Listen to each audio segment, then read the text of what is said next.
आप सभी का बहुत बहुत गुड इवनिंग कि आप लोग इस चैनल पे आए।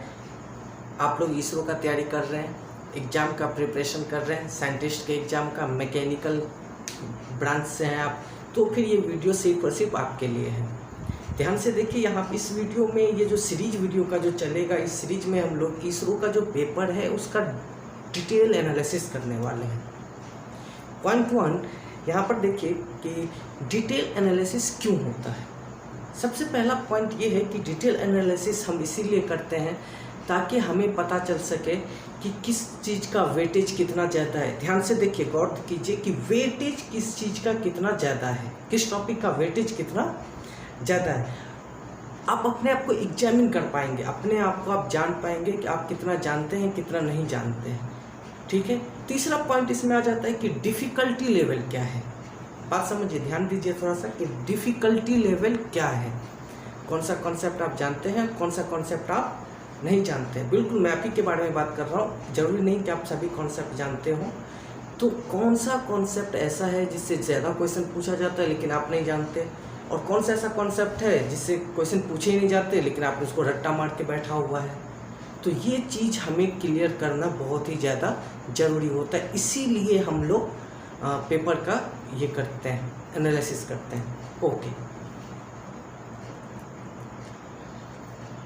पेपर के एनालिसिस का जो मेन फ़ायदा होता है, जिसके बिहाफ पे हम अपना स्ट्रेटजी बनाते हैं, तो उस स्ट्रेटजी में हम लोग सबसे पहले ये करते हैं कि फ़िल्टर कर लेते हैं कि कौन सा क्वेश्चन रिपीटेड है। जो क्वेश्चन रिपीटेड है उस क्वेश्चन का कॉन्सेप्ट पहले हमें समझना है।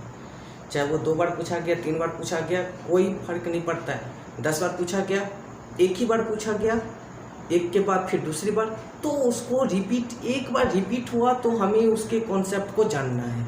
दूसरा पॉइंट देखिए, प्रिपेयर अकॉर्डिंग टू वेटेज।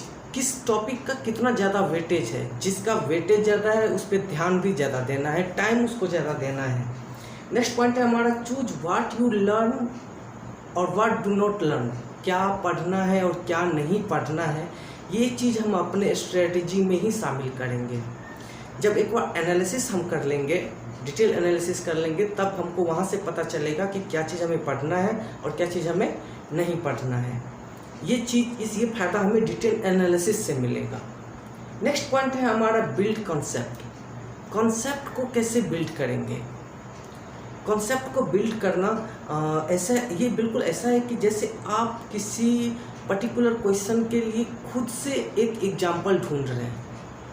बात समझ में आ रही है मेरी? खुद से एग्जाम्पल ढूंढने का मतलब ही यही होता है कि आप उस कॉन्सेप्ट को समझ गए हैं। यदि आप किसी पॉइंट को समझा पा रहे हैं, अपना कॉन्सेप्ट दे पा रहे हैं, उसको अपने तरफ से एक नया एग्जाम्पल सेटअप कर पा रहे हैं, तो इसका मतलब है कि आपका वो चीज़ क्लियर है।